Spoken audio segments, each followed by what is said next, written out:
Hi, everyone. And we're here with Joe Hello. and Mark. How's everyone doing? Hello. Hi, how's everybody?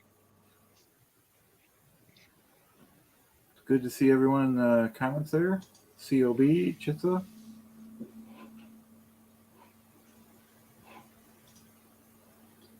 Yeah, Let's how's see. everyone doing? Yeah, not too bad, Mark. How are you? I'm good. Yeah, good. It's was a nice day here today, so I am Cool. was enjoying the nice weather, and everything seems to be all right. That's excellent. How about you guys? Same here. Just I've been trying to stay outside because the weather's nice and very mild fall day over here in Clearwater, Buffalo. Yes, it's unusually Clearwater. mild here in the UK as well. I guess climate change. Let's not get into that, but yeah, it's it's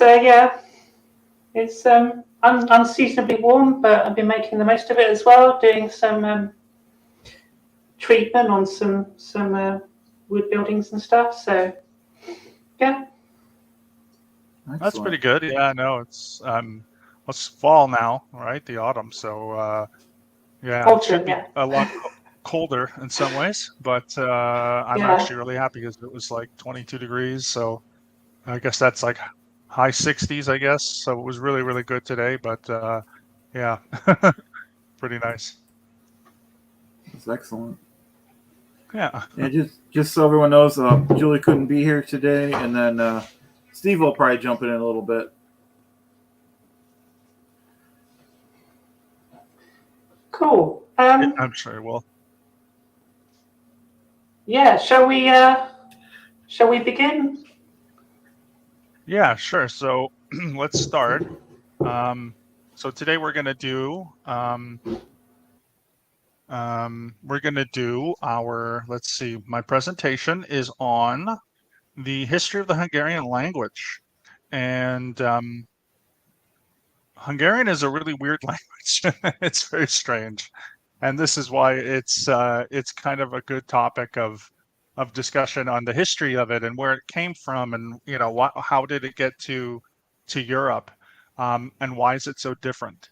And so yeah, because we're language nerds here, and eventually I will also do a presentation on Romanian, which is also quite different, but is at least related to other Foarte languages bine. in the area and so on.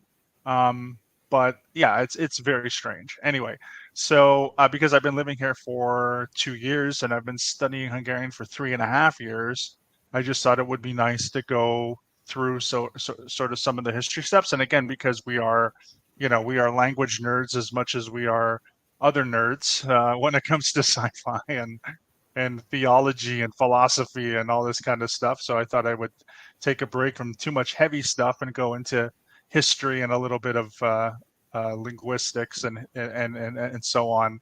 And then at the end of my presentation, I'm actually going to translate a sentence from English into Hungarian, and this will give all of us the example of the grammar, which is also very different. So, Chad, if you want to put my slides up, because Okay, I don't know how to do that. I keep forgetting. no worries. Um, I love yeah, that of you course. said we're So going to here go we have. from heavy stuff. Sorry, Oh, I just sorry. love that you said we're going to go from heavy stuff into Hungarian grammar. Nice. That's right. Yes, and it's very weird. It's gonna be That's the other thing. Yeah, it's gonna be very heavy, because Hungarian grammar, and I'm gonna get into this, is much different from English grammar, and so it's gonna kind of twist our brains a little bit into a different direction, which I think is actually good. And so you might think to yourself after this, like, you don't want to learn it. But I still think it's really cool. So yeah, so here's a brief history, of course, of the Hungarian language. And this, of course, is the flag of Hungary. It looks like the Italian flag, but it's in a different area. And we're going to start. Before I actually get into what Hungarian is, I have to get into what Hungarian is not. And the reason why I have to do that is because we're in a very peculiar and very special little place in the world, and we are surrounded by neighbors that do not think, okay, that, or do not, exactly, that do not, I shouldn't say do not think. Our neighbors do not speak a language that is similar to us, whereas all of our neighbors have one thing in common, okay? So I wanted to bring this map up here, and I know most people know their geography, so it's not a geography lesson. I know you know where where Hungary is. If you don't, obviously it's in the middle of Central Europe, and we have a bunch of neighbors that have one thing in common. So if we go to the north, we get the country of Slovakia, and in Slovakia, their language, Slovak, is a Slavic language. And it's in the branch of what is called the West Slavic languages, and it's related most closely to Czech, but also a little bit distantly to Polish. Then if we go to the northeast, we have around, I guess it's like 60 or 80 mile border, I can't remember the exact number, with Ukraine. And of course, Ukraine is also a Slavic language, or Ukrainian, I should say, is a Slavic language. And not only is it a Slavic language, but it's part of the East Slavic branch. It is closely related to the Belarusian language in Belarus, and a little bit distantly related to Russian, even though, of course, they are two quite different languages. They don't understand each other. If we go to the south, you can see that there are three countries that border Hungary's south border. That, of course, is Serbia, Croatia, and Slovenia. So the languages of Serbian Croatian exist along what is called a dialect continuum, which is often called Serbo-Croatian. And it also includes Bosnian and Montenegrin, which means that spoken language-wise, they're very similar. However, because of national, religious, and even alphabet differences, they are considered different languages. But all of those languages, Serbian, Croatian, and Slovenian, are part of the South Slavic branch. When we head to the east, we find Romania. Very interesting language, Romanian. As I said, I can get into that later. But Romanian is a Romance language, which means that it evolved from Latin. And there are two branches within Romance. Romanian is a part of the Eastern Romance branch, but you may remember, or you may know, some Western Romance languages, which include French, Spanish, Portuguese, Italian, and other regional languages like Catalan, Sardinian, Ladin, Friulian, Romansh, and many others. So it is closely and closest related to English in some ways. And then, of course, to the west, we have Austria. Now, of course, in Austria, they speak German, but they have their own standardized version of German. And that standardized version of German is its own thing called Austrian German, but it, of course, is called a Germanic language, and the branch is called West Germanic language. So along with the standardized German in Switzerland, in Germany, including Dutch and English, we are all what are called West Germanic languages. So what do they all have in common? Well, all of these languages do have one thing in common. Now, they're very different. Of course, the Slavic languages have some what is called mutual intelligibility, which means that when somebody speaks Ukrainian, it's actually possible for someone who speaks Slovenian to understand it at some level. Of course, Serbian Croatian is quite mutually intelligible. But beyond that, they actually have something that goes back, like a common feature that goes back thousands of years. So all of those languages that I just mentioned, the Slavic languages, the Romance languages, and the Germanic languages, have this in common. So all of them are part of the same language family. Okay? And this language family, that also includes English, is called the Indo-European language family. The Indo-European language family is estimated to be around somewhere between 6,000 and 6,500 years ago. And it most likely originated somewhere north of Crimea in parts of Ukraine, Russia, and Belarus. And then you can see from all these different colors that those different groups migrated. But there was one language, and that one language was called Proto-Indo-European. It has been partially constructed by scholars.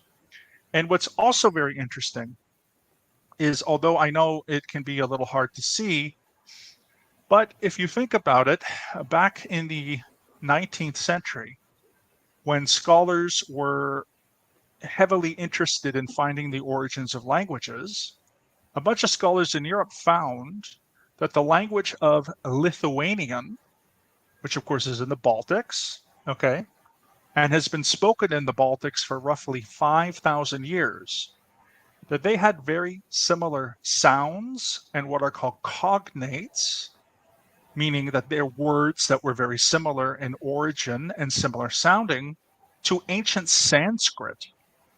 And this is really where the idea of these languages having one common ancestor were discovered and theorized. And obviously, even Darwin and evolution contributed to this in an indirect way.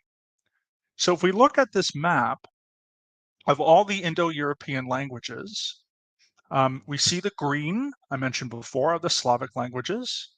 The dark blue is, of course, the Romance languages, and you will see geographically that Romania and Moldova are quite separate from the other blue languages in the Western Europe.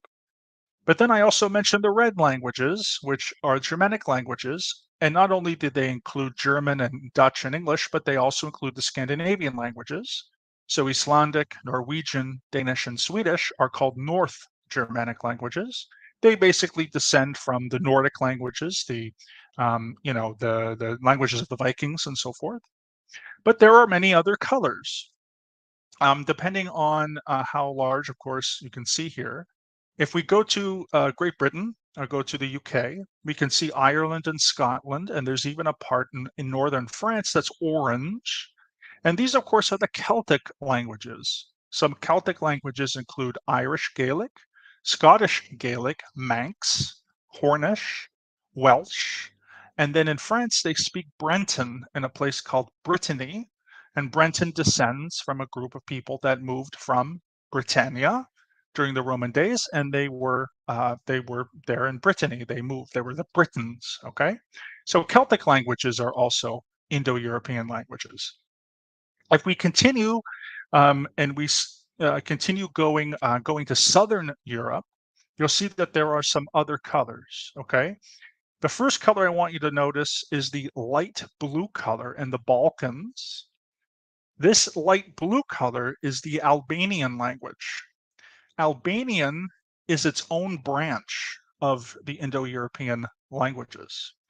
It evolved from an Indo-European language, but today it's separated from the others. So it's not considered a Slavic language, for example. And Albania is spoken not just in Albania, but also parts of Montenegro, Kosovo, and North Macedonia. And just a few months ago, I went back to Skopje, Macedonia, where there are a lot of Albanian speakers, and I was able to hear people speak Albanian. Go further south, we'll see a yellow color, and that yellow color is Greek. Okay, the Greek languages evolved from what's called Hellenic languages. And of course, most Greeks are spoken in Greece today, but there are minority communities even in Turkey and all around the world. And they again evolved from their own branch, which is called Hellenic. If we look at the Caucasus, which is in between in southern Russia, in between the green color and the brown color, you might see a purple color. The purple represents the language of Armenian, which is also spoken in its neighboring countries of Georgia and Azerbaijan. Armenia is a very old language, and again, it is Indo-European, and it makes up its own branch. Then once we get to the brown color, you'll see that it goes all the way through from Turkey, all the way to Bangladesh. And so if we're looking at the western side, we have languages like Kurdish, which is an Iranian language spoken in Turkey, Syria, and parts of Iraq. When we get into Iran, we have Persian, and Persian comes in three forms. One is Farsi, which is spoken in Iran. Go next door to Afghanistan, and they speak a language called Dari. And then in the former Soviet Republic of Tajikistan, they speak Tajik. And these three languages are considered Persian. In Afghanistan, they also speak a language called Pashto. Between Iran and Pakistan, there's another language called Baluchi. In Pakistan, as well as in northern India, this is where we get to what are called the Indo-Aryan languages. And these are the languages that evolved from Sanskrit. So Urdu is the official language of Pakistan. Hindi is spoken in India, but there are many other languages, including Gujarati, Punjabi, and I believe it's called Marathi is a part of it. In Nepal, they speak Nepalese. In Sri Lanka, they speak a language called Sinhalese. And then in Bangladesh, they speak Bengali, as well as they also speak Bengali in West Bengal, which is part of India. There's also another language called Assamese, which is spoken in the north part of Bangladesh and parts of India. So all in all, this is a massive, massive group of languages.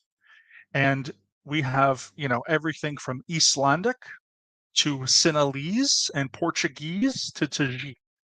Now, they're all very different. It doesn't mean that if we speak one, we can understand another one. However, they all have this common ancestor, this Proto-Indo-European language that started somewhere in parts of Ukraine, Russia, and Belarus, and then migrated. And so it's a very, very interesting thing because of a history and, of course, of colonialism and other factors. People mostly speak English around the world. French is spoken by hundreds of millions of people. Spanish, of course, Portuguese, German, etc. So most of the world's languages, especially very popular languages, again, like the English, French, Spanish, at one time Dutch, German, Italian also was spoken outside of Italy too. And so many, many billions of people will speak an Indo-European language. Okay, so what does this have to do with Hungarian? Well, I need to make this point because if we look in Europe and we look at the country of Hungary, we could see that it's gray. Okay, why is it gray? Well, this is why it's gray.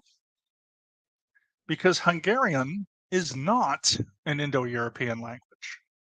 Hungarian descends from a totally different language that was spoken somewhere between 6,500 and 7,000 years ago, called Proto-Uralic, and its language family are called the Uralic languages. You can see here that there are a number of Uralic languages, in total somewhere around 35 to about 38 actual languages, and they're spoken by somewhere around 25 million people. Most of them are in Russia. But of course, Hungarian has 14 million speakers. So out of all the Uralic languages, Hungarian is the most popular.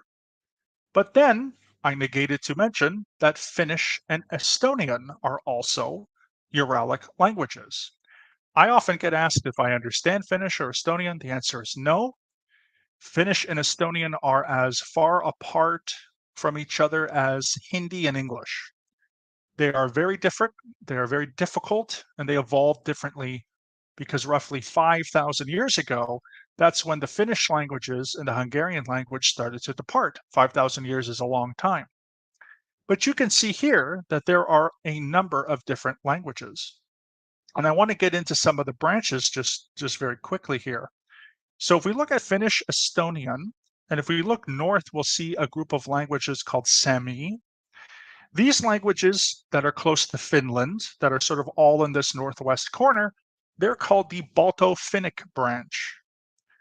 Hungarian And if we also look at the sort of center right part of our map, you can see that there is a light green color that's next to a yellow color. The light green is called Mansi, and the yellow is called Kanti. Well, Hungarian, Kanti, and Mansi are also part of their own branch, which is called Ugric. I have heard people online on YouTube speak these languages, and of course, I don't understand them, but we are considered to be cousins. If we look to the south, we get a group in Peach there called Komi, and everything that's below that are called Permian languages, and then pretty much all the rest in the north, especially around the Arctic Ocean, in the pink, in the other colors, like Selkirk and so forth, and especially up north, those are called the Samoyedics, which is actually also the name of a dog, if you know dog breeds. So we only have 4 branches, but of course we're all very different. And again, the whole point of this is to note that Hungarian did not, for example, evolve from Proto-Indo-European. It evolved from Proto-Uralic. And it is in and of itself a very different language, specifically in Central Europe, because of where it originated. So the next question always is, how did Hungarian go from what is today called Central Siberia, or West Siberia, I should say, which is technically a part of Asia, and then how did it get there into, what we call Central Europe? So this is a very approximate. This is obviously not something that is 100%, but there are some theories based on archaeological findings. But if we look at the first spot right there in our presentation, where it says spot number 1, this is the proposed homeland of Ugric speakers. I mentioned that term before, Ugrian or Ugric speakers. And these are the people like the Mansi and the Kanti. So we had to come from somewhere. So where did we go? Now, I know this is not a geographical map, but if it was, if you look at where the Ural Mountains are in Russia, this is around the southeastern part of it. So today it is in Russia, but there's also part of it in Kazakhstan, northern Kazakhstan. So what happened?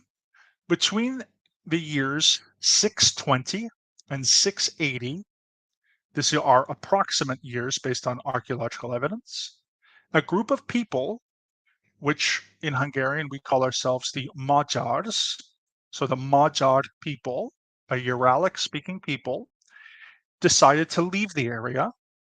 The best evidence is that we may have left due to climate changes that were destroying our farming and our animal husbandry. They were affecting it in negative ways. Could have been because it was colder, could have been because it was warmer. I can't exactly remember the specific reason.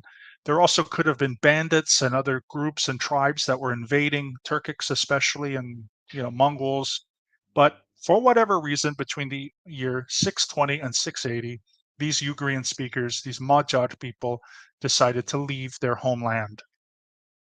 They then migrated to spot number 2. And what's very interesting about spot number 2 is the very, very first people groups that the Magyars encountered were actually a group of Indo-Iranian speakers, Western Indo-Iranian speakers. So today, there are very few Western Iranian languages, one of which is called Ossetian. And the Ossetians are descendants from groups called the Sarmatians and especially the Scythians. And these people were called the Alans. There were a group of Scythians called the Alans. And so what happens is, of course, we get some words from these people. So for example, Hungarian, until we went to spot number 2, we never had a word for 100. So we get the word saz. And that word is an Iranian word. We also did not have, I should say, a word for 1,000. Our word is ezer. That again is an Iranian word. We also gained 2 words for colors from our Iranian speakers: green, which in Hungarian is pronounced zöld, and gold, which is pronounced aran. So these words that we adapted actually do have an Indo-European etymology, and they come from these speakers. Finally, we decide to migrate even further west, okay? And we go to spot number 3. And in spot number 3, we encounter a group of Turkic speakers who are called the Khazars, sometimes called the Khazars. I'm not really sure how to pronounce it. I just say Khazars. Some people say Khazars. Regardless, they would have this large confederation where they had many different tribes, mostly Turkic tribes, live among them that were somewhat autonomous. And in spot number 3, we were able to become friends with a group of people that were at the time a Turkic group called the Bulgars. So they spoke a Turkic language at the time, and the Khazars spoke a Turkic language at the time. Now, of course, when the Turkic people encountered us, they thought we were Turkic speakers. Even though they didn't really understand our language, they surmised that we were probably Turkics. And so this is sort of where a lot of the misinformation um, about, oh, thank you, Joe, by the way, that's really cool. Saad and Hazard. Yeah, okay, exactly, yeah. Um, I appreciate that very Vasapsi. much. Yeah, that's really, really cool, actually. And yeah, in Farsi, right? But still, you can tell the Yeah. origins of the words. Um, so these Turkic speakers, we got words. We got words for animals. We got words for more colors. Like we just got a ton more words from these Turkic speakers.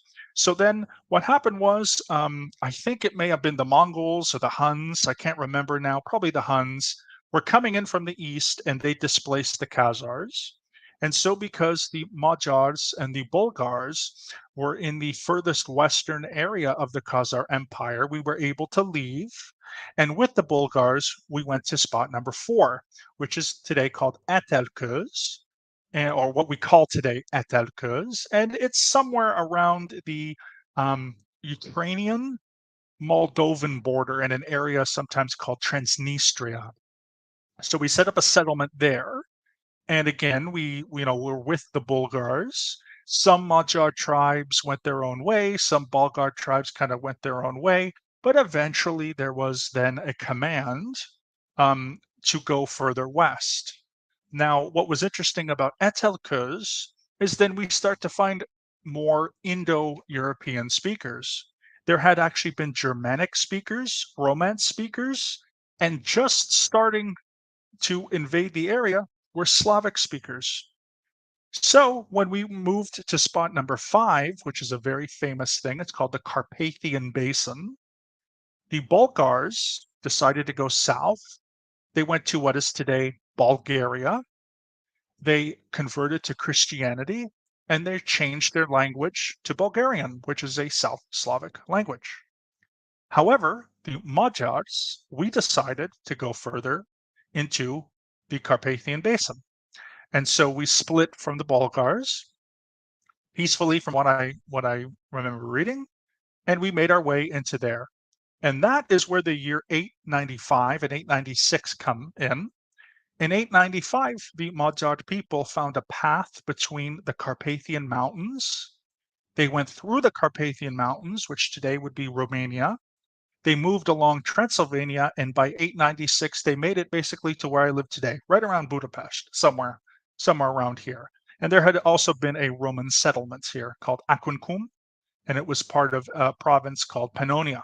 So it had also been known, because the Huns were here, and another group called the Avars were here, and the Franks were here. So many people were already in this area that there had been settlements here as well. So we get there into this area in 896. Now, this is a modern painting. Okay, this looks like it could be something from 896, but it's not. This is a painting from the 19th century. And just pardon me, I just got to get some water. Throat is getting dry. So this is a modern painting from the 19th century. And this is a gentleman. If you look in the photo, you will see that there are two men on white horses. The one to the right, which is closer to the center of the photo, with the bigger white horse, that is the depiction of a gentleman named Prince Arpad. And Arpad is a very common, very popular male name in Hungary, even to this day. So Prince Arpad united, and if we look on his left or our right, we will see 6 men atop of 6 horses. Each of these people represent a different Hungarian or Magyar tribe. So when they got to the Carpathian Basins, Prince Arpad united 7 in total Hungarian tribes, went through the path, and went into Hungary. And this painting is housed, if you're ever in Budapest, in the Hungarian National Museum. And again, it's not something that you find from the 10th or the 9th century. It's from the 19th. I also want to direct your attention to what's going on in the background. So on the far left and the far right, so the other gentleman on the far left with the white horse, and then on the far right, we see the nobility. So these were nobles. I also think it's very interesting that in the foreground at the bottom right of our photograph, we see a farmer, we see a peasant with a very specific form of bulls and cows.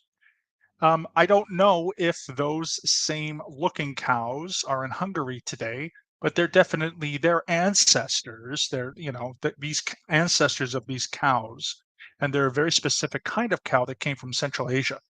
So some of their descendants of those cows are still in Hungary today, and I just think it's a great cross reference or cross pattern of the different people groups. We have the chiefs, we have the nobility, and then we have the peasants and the farmers.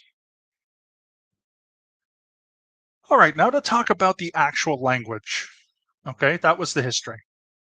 So what's really interesting about language is every language that you will learn, okay, has an easy aspects and difficult aspects, even Hungarian. So here are a couple of easy aspects or easier aspects of the Hungarian language, especially if you know English or you might know, another, for example, language, okay? So the first one is there are no gendered nouns in Hungarian. Excuse me again. Okay, what does that mean? Well, many Romance languages, French, for example, which I learned in school, Spanish, Italian, Portuguese, there are masculine nouns and feminine nouns. I also learned German. In German, there's masculine, feminine, and neutral. In Romanian, which I'm learning now, there's also masculine, feminine, and neutral, except in singular, masculine and neutral are the same, and in plural, feminine and neutral are the same. So there's basically only 2, even though on paper there's 3. So in Hungarian, just like in English, every object is just the. There's no gender. There's no masculine or feminine. It's basically all neutral. So when we look at our nouns, you don't have to memorize, is it feminine, is it masculine, nothing like that. Another thing that I find very interesting is depending on the language, some languages emphasize syllables differently. Sometimes, if there's 5 syllables, you emphasize the 4th, or you might emphasize the 3rd. And in English, I don't really even think that there's too much of a rule. I don't even know, for example, what syllables I emphasize. But in Hungarian, the easiest thing, we always, always, always emphasize the first syllable of every word. Now, of course, if the word only has 1 syllable, we don't emphasize it. But if it has 2 or more, the first is always stressed, and that is the rule.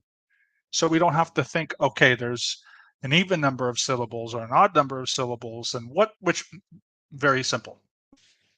The next one is verb tenses. I don't know if anyone out there speaks English as their second language. But if you do, you know that we have 13 verb tenses. This is the most difficult part of English for the majority of speakers, especially those coming from other European languages. Romanian and German, they have 5 verb tenses. And that's fairly average for Europe. However, there's only 3 in Hungarian, and this is great. So we only have past simple, present simple, and future simple. So I was, I am, I will. In German and in Romanian, there's also past and present perfect. So those can be a little bit tricky. I know when I speak Romanian, I don't even use the perfect tense.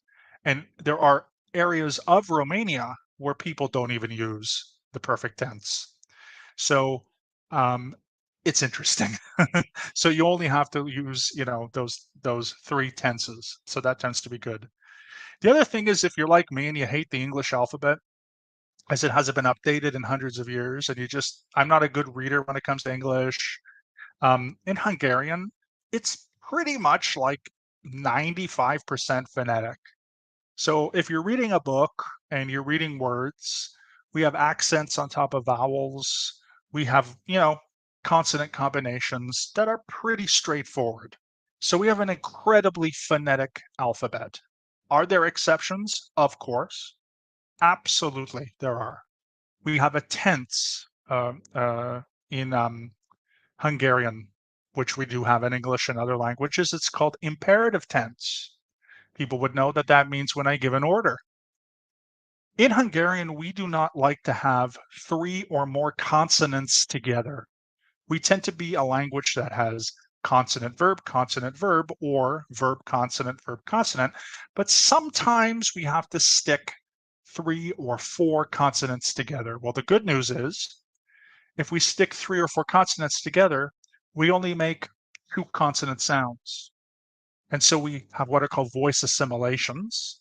And there are actually rules for those voice assimilations. So when you learn them, they're not terribly difficult, and they only are a part of one tense. So we're not 100% phonetic, but we are for the most part. So that's the easy stuff. Let's get on to the hard stuff. Why is Hungarian so hard? This is a question I ask myself every day. Why is Hungarian so hard? Well, first of all, I'm going to give you all, at the end of this presentation, an example of what is called agglutinative grammar. The root of this word is to glue, and this will become apparent as the presentation goes along, especially in my last slide. So this kind of grammar, all right, in Hungarian, is very different from English. Because we are an Uralic language, it's also very different from other Indo-European languages. And again, I'll get into what that means in a moment. So if you think you know grammar, and if you think you know sentence structure, especially if you know a Germanic language or a Romance language or whatever, prepare to be kind of dazzled in a sense when I introduce Hungarian grammar to you.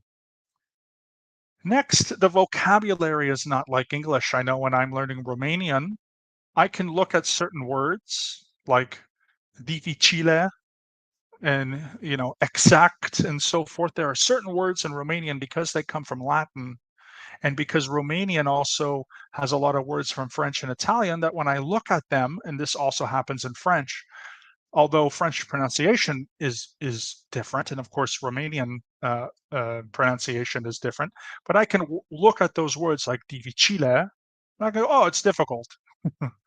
Exact, oh, it's exact, right?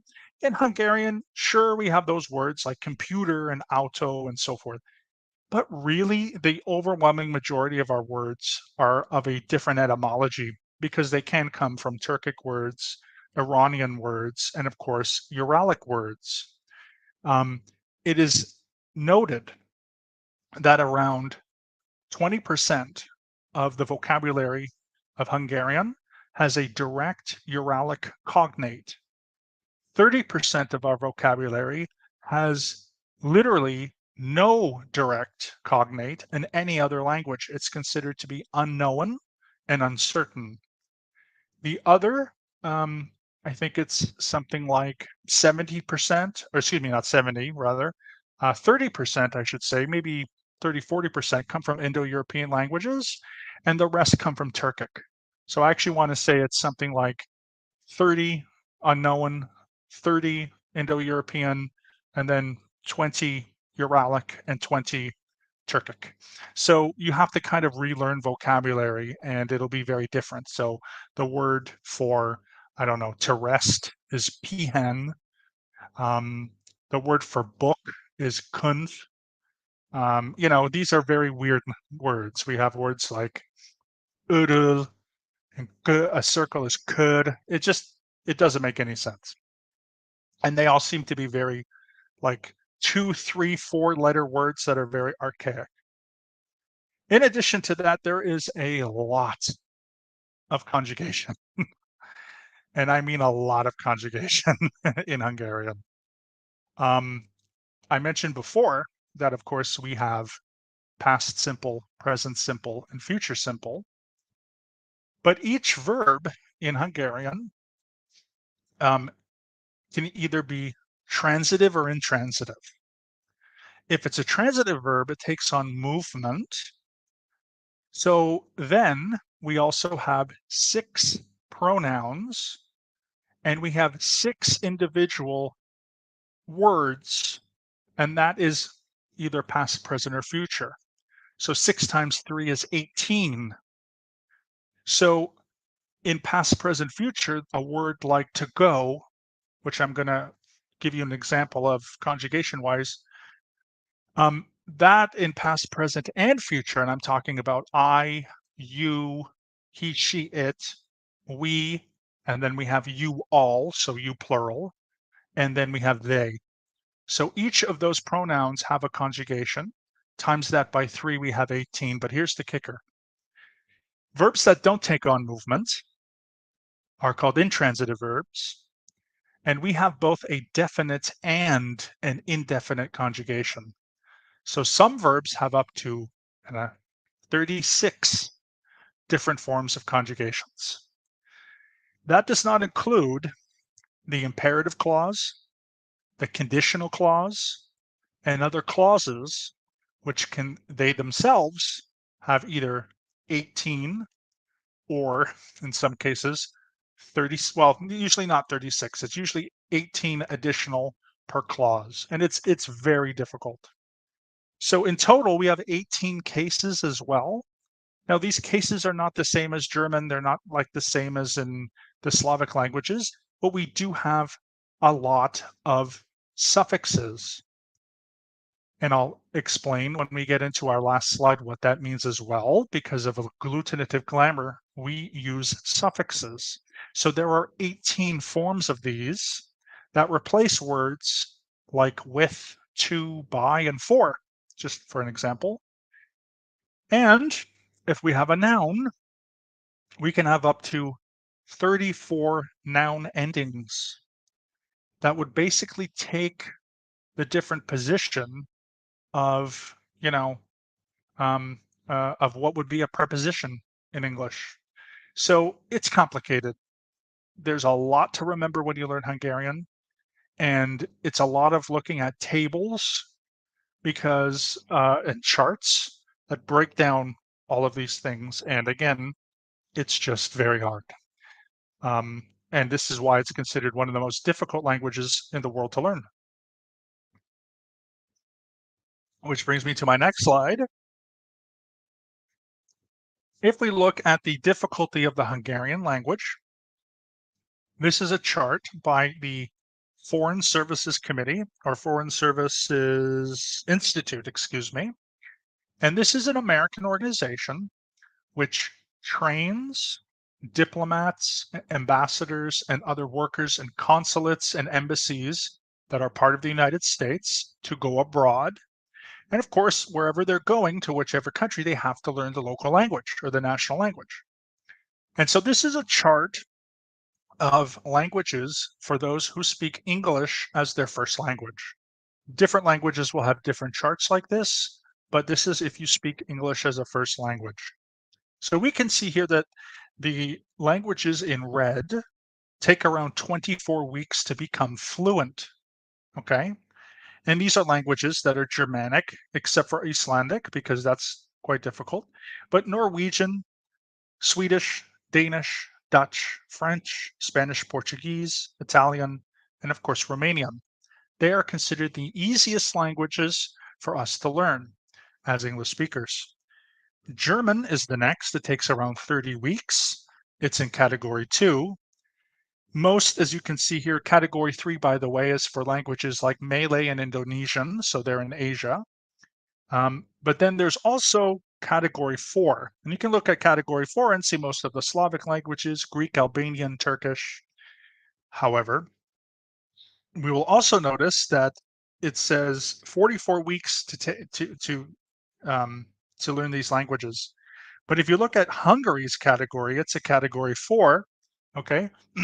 Except it has an asterisk because it takes longer. So Hungarian, Finnish, Estonian are just as difficult to learn than other languages like Thai, Vietnamese, Mongolian, and Swahili. And of course, the category 5 languages consist of Arabic, Japanese, Korean, Mandarin, and Cantonese. So while not the most difficult languages in the world, we are very close to the most difficult languages in the world. So it takes maybe, let's say, 60 plus hours to become fluent. And that's if you're learning the language, full time. And that's really, again, it's really difficult. I've been learning Hungarian for 3.5 years, and I'm somewhere between an upper intermediate and a lower advanced level. And it's taken me that long just to get to the advanced level. In that amount of time, I could be fully fluent in Romanian, I could be fully fluent in French or so forth. But of course, I chose Hungarian because it's very personal to me and I enjoy it. So the other thing to notice is that any language that you want to learn, if you have motivation, you will learn it. So even if you want to learn one of the most difficult languages in the world, like I have a friend who has spent 25 years learning Japanese, you can do it. So that's the number one thing is regardless of whether a language is easy or difficult or whatever, if you have some kind of passion, you can get through it. The next thing before I go on to the conjugation of the last slide is I wanted to show you some Hungarian communities outside of Hungary. I mentioned before that Hungarian is spoken by between 13 and 14 million people worldwide. Roughly, there are 9.7 million, maybe 9.8 million people that live in Hungary today. Most of those people, about 95% of those people, speak Hungarian as their first language. We also have a German community and we have communities of international people, but they're usually around 1%. Roma communities, for example, who speak another language, and they're usually around 1%. So usually Hungarian is spoken, let's say, maybe 9.5 million, 9.6 million people out of that 14. And then there are quite a few speakers that live in Slovakia. Although this graphic is a little bit older, it's about 20 years old now. I couldn't find a current one. Around 10, maybe 8 to 10% of Slovakia's population speak Hungarian. In Romania, it's actually now around 8% of people speak Hungarian. But we also have communities in Serbia in the north, in an area called Vojvodina, in Croatia along the border, and then, of course, also in Slovenia and Austria along the border.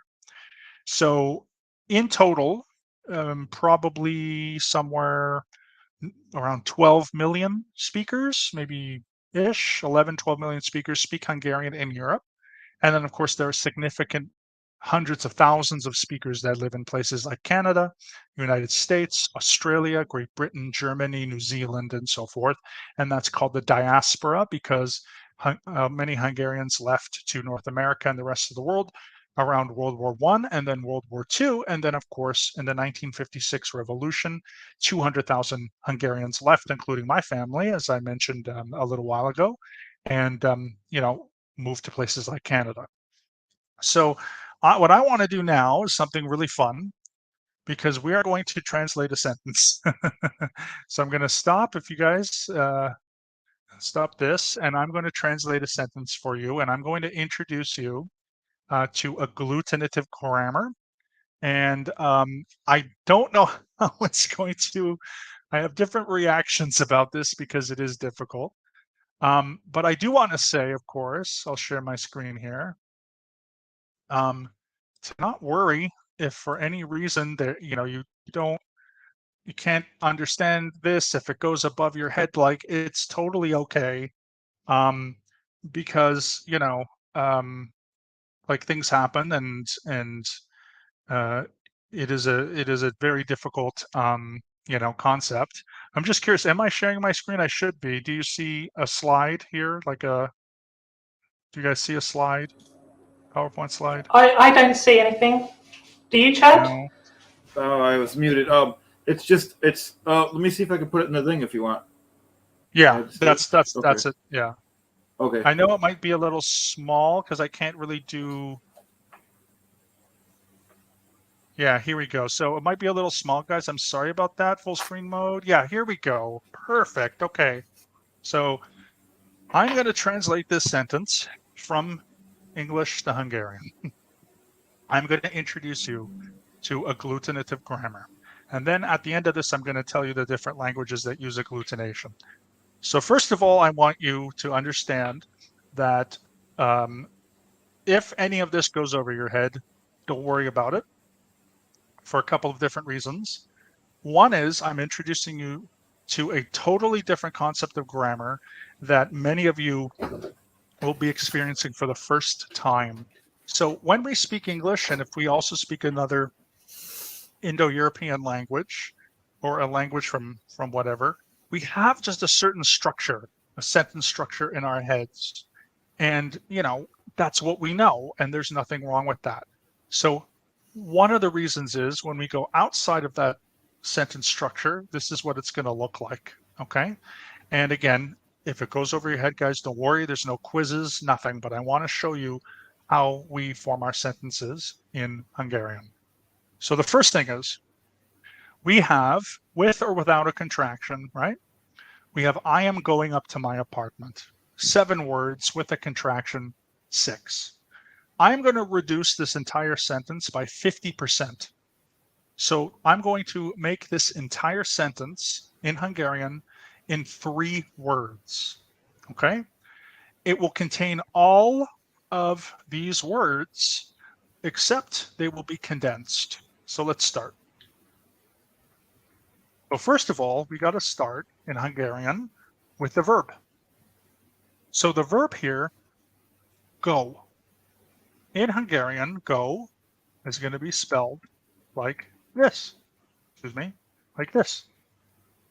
Now this word in Hungarian is pronounced med. And that GY is a little funny. We call it a soft J. So a soft J. Now, if you can only think of it as the ja in jam or gem or something, don't worry about it.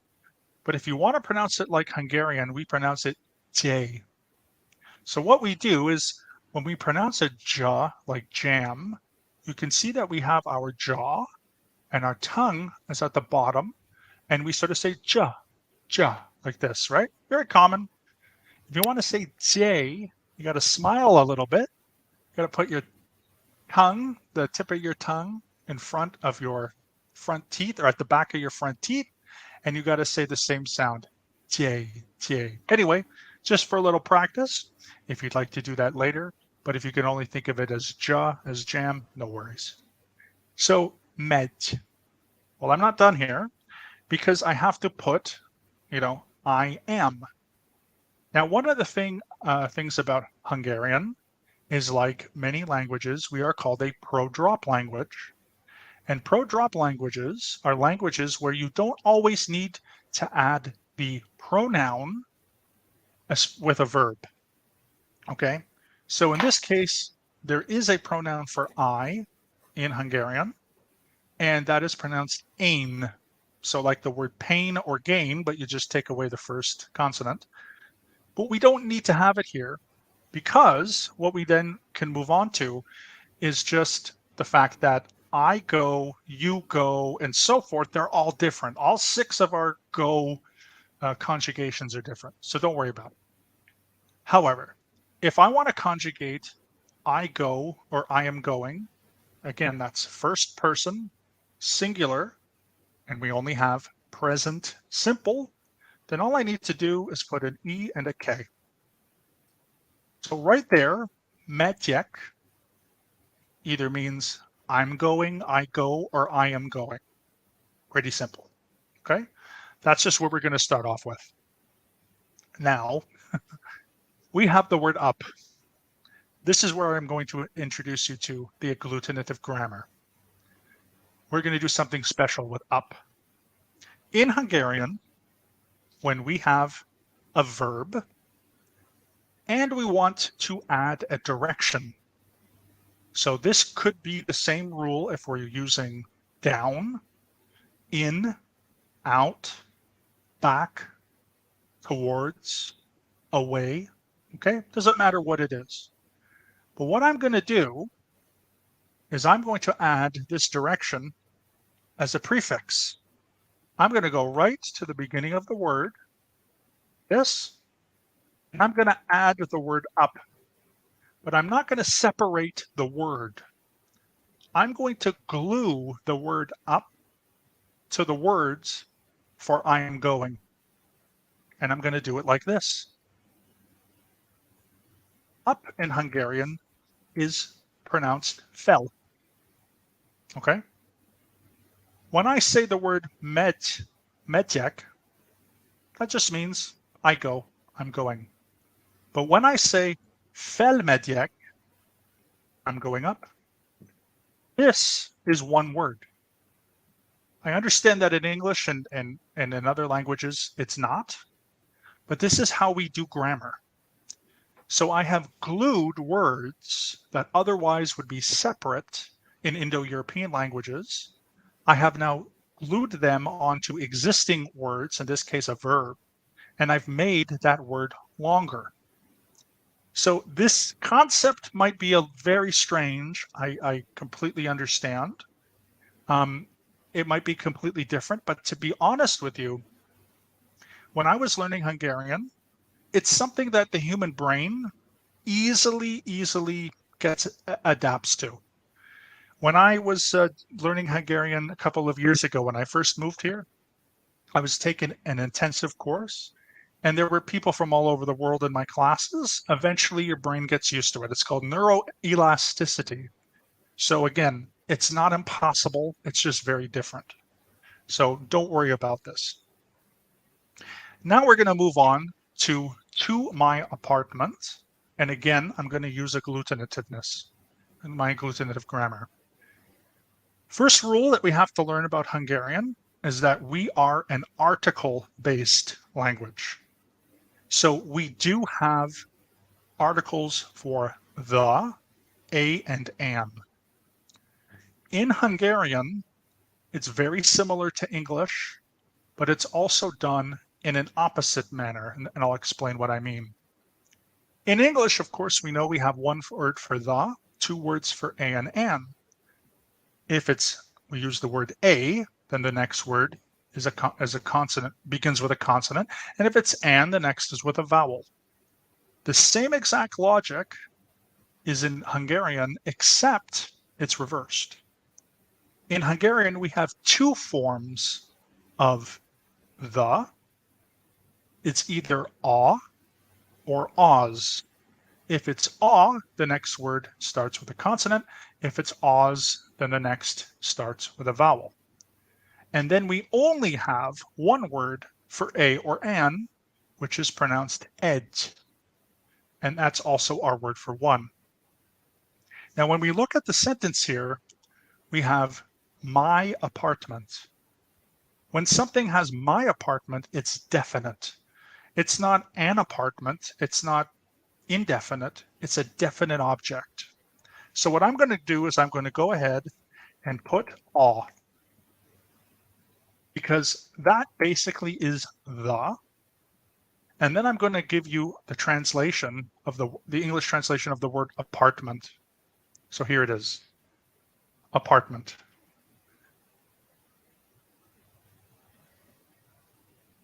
Oops. Okay.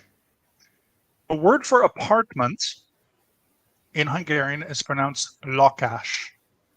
It sounds like the English word for law, sounds like the English word for cash.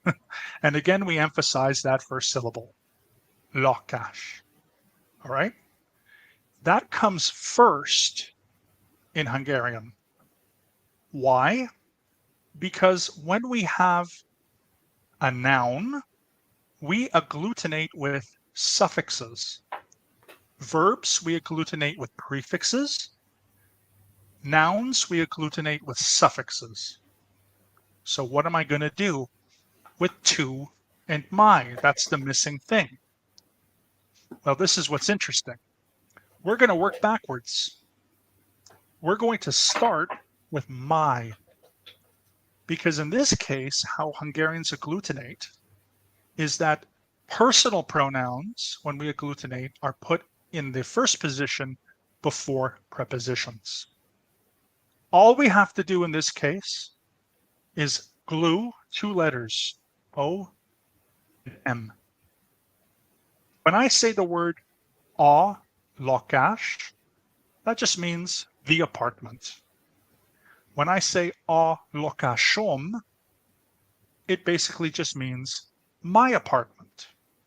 And again, I have glued that word to the end as a suffix. Finally, we don't have prepositions, which means they don't come in a preposition. So the last thing I'm going to do is I'm going to add another two letters, which is B-A. That is the word for two. So altogether, I am going up to my apartment is pronounced felmegyek a lakásomba. If I say the English words in the Hungarian sentence structure, it's going to sound like a fictional character. Up, going I am, the apartment, my two. Maybe I sound like Yoda from Star Wars. I probably do, because whatever language Yoda speaks is agglutinative, but instead of using the standard grammar, nobody taught him how to do that. And so he simply speaks his own language, but nobody taught him how to do our sentence structure. And so all in all, this is how we say, I am going up to my apartment. The direction, the verb, which is then conjugated, the definite article, then the noun, followed by the personal pronoun, followed by the preposition. So if you can wrap your head around this, there are, and this is my final point, there are a number of agglutinative languages around the world, including, but not limited to Japanese, Korean, Mongolian, Manchurian, Tamil, Georgian, Swahili, Basque, the Turkic languages like Turkish, Azeri, Kazakh, etc. And then there's also many languages that are indigenous to North and South America, such as Algonquin, Cree, Blackfoot, Siouan, Navajo, and then in South America, in Central America, the Nahuatl language of the Aztecs is agglutinative, and in South America, the Quechua languages of the Inca, which is spoken in Peru and Bolivia. And then, in addition to that, other Uralic languages are also agglutinative. So that is all for the presentation. Thank you guys so much again. Hopefully it didn't go too long, but I'm very happy that I got to share this with you because it is kind of crazy, the Hungarian language. And I'm really happy that I introduced you guys to some agglutinative grammar. So just think of trying to, change your brain a little bit here. Hopefully I've done that. You might be thinking I'll never ever learn this language because it's too difficult. But I'm telling you, if you learn any of the other languages that I just mentioned, like you want to learn Mongolian or something, whatever, you want to learn an agglutinative language, your brain will adapt. It will happen. So thank you guys very, very much. Thank you, Mark. That was great. Thank you, Mark. Thank you. Thank you so much. It's interesting you were saying about Turkish. I was thinking the grammar reminded me of Turkish a lot. So yeah, the Turkic languages. So Turkish, Azeri, Kazakh, Uzbek, Turkmen, and Tuvan, and all those. They are agglutinative.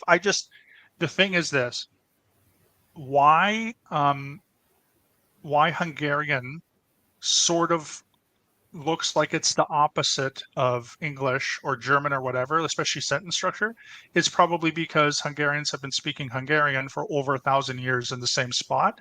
And of course, they're next to the Germanic languages, they're next to the Slavic languages, and they're next to the Romance languages like that. So there had to have been some borrowing.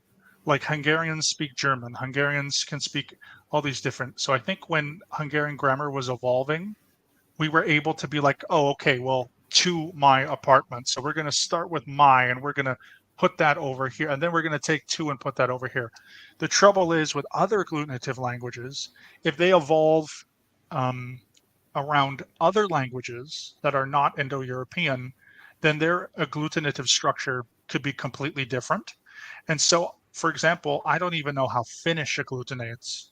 I don't know how Estonian agglutinates. Like, I don't know where they put their pronouns, I don't know. But I just know in Hungarian that if we have a personal pronoun, then that is the first thing we do. And then after that, of course, is the preposition in those cases.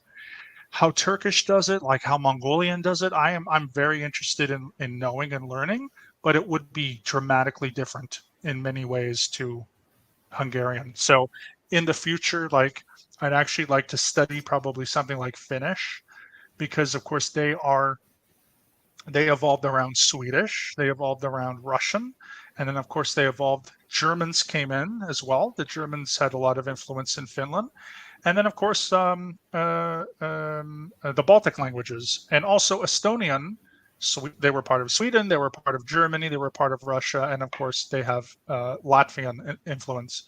So it would be very interesting to know if they do the similar structures, but I just don't know. But I can imagine that how people structure their own language is just kind of up to the other languages around them. So yeah, but it's quite fascinating, I think. Definitely is.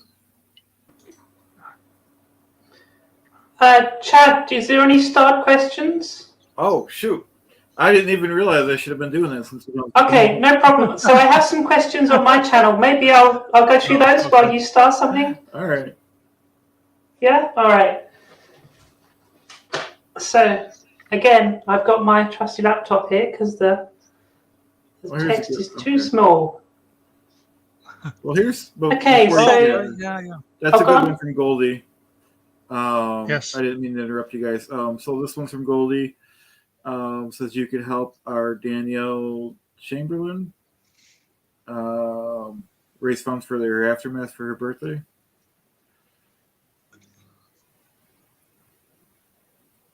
But sorry, Joe, go ahead now. No problem, no problem. So, question from Ezra Khayyam. Hopefully I've pronounced that right.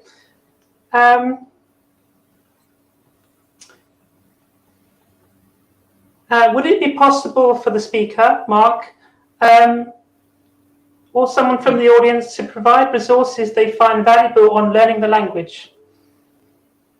Ooh, okay. The easiest thing to do if you want to learn Hungarian is they have a Duolingo app on Duolingo. So you can go onto there. They just restructured it so you don't have to pay anything. I subscribe to it. It's maybe $10 a month, but you don't have to. And so to me, that's a good place to start because they have restructured it. They've gotten a very good speaker of Hungarian, but there's also something called Podcast 101. And they have these 101 type languages. And if you go onto Spotify, you can type Hungarian 101 and it will just start right from the beginning. So, and you can choose any other language that you're interested. Again, I speak Romanian, so they have an option there. They have an option of Romanian on Duolingo. They have the 101 options.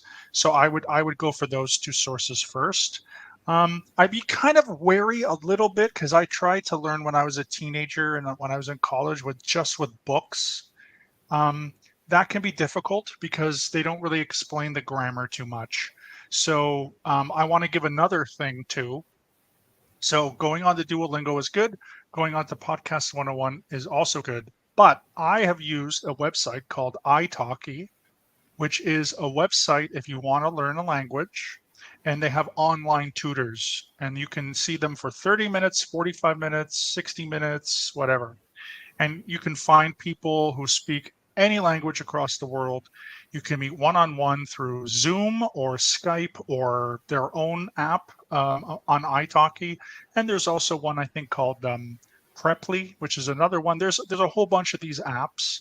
So if you're going to learn a language like Hungarian, I think it's better to have a tutor, and a tutor who speaks Hungarian, because they will be able to break down the grammar for you, which books cannot do. But if you're just looking for some conversation, just to get some knowledge and whatever, then the podcasts and Duolingo is good. So it just depends on you and how much you want to learn. Whereas other languages, I got to be honest with you, like some languages, the grammar is just so easy that you could probably learn it on your own. But Hungarian is one of those things where your brain is going to be reconstructed, so you need someone to help you go through that, and especially someone to motivate you because it's such a hard language. But yeah, thank you so much for that question. That's a really excellent question. That's a really excellent answer. I'd second Duolingo as well, although they need to release a Farsi course. They really need to, Yes. but that's just me. Yes. Yeah, and also Bulgarian and Macedonian I want to learn, and they don't have that one yet. So they do have Finnish, they have Turkish, French, Spanish. They also need Latin American Spanish. So yeah, there's a lot. And they have Esperanto and High Valerian, but don't have They have Farsi. Castilian, Yeah. Castilian Anyway. Spanish, which is their number one most used language, is Castilian Spanish, but they don't have Latin American, and then they don't have European Portuguese. They only have Brazilian Portuguese. So yeah, there's a few anyway. Serbian or something like that would be nice. That's a big factor in why my Portuguese is more Brazilian, which was not great in Lisbon, but I got around. Anyway, next question. What is the metric to evaluate fluency? I'm sorry, say that again? I'm so sorry, Joe. What is the metric to evaluate fluency? Okay. The metric for the Foreign Services is that they have come up, Foreign Services Institute, is that they have come up with these courses, these programs, and in order to teach people these different languages. So they've been doing this for quite a long time. I think the Foreign Services Institute has been around. I mean, there's been however long there's been embassies around, so it's been a long time. So from what I understand, they've created their programs based upon the quote unquote easiness or relationship of languages.